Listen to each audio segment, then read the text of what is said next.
আজকে সকাল থেকে ঠিক তেমন একটা অর্ডার নেই, তাই সকালবেলা উঠেই স্নান টান করে জামা কাপড় কেচে এখন চলে এসেছি রান্নাঘরে।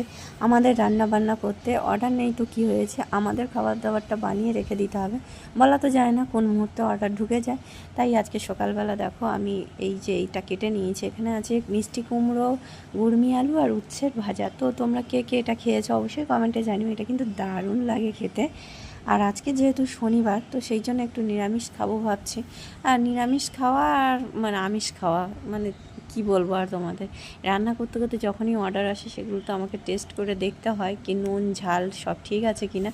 তো দেখো কথা বলতে বলতে রান্নাও আমার হয়ে গিয়েছিল, তারপর দেখলাম যে অর্ডার এসছে। আর এই যে অর্ডারটা এসছে, এই কাস্টমারটা কিন্তু আমার রান্নার ভীষণ প্রশংসা করে। ওনার বাচ্চা নাকি এই রান্নাগুলো খেতে খুবই ভালোবাসে, আমি যেভাবে রান্না করি। কারণ তিনি আমাকে ফোন করে নিজে বলে আমার বাচ্চা এত ভালো করে পছন্দ করে খেয়েছে, কি বলবো তোমাকে, শুনে এত আনন্দ হচ্ছিল তোমাদের কি বলবো।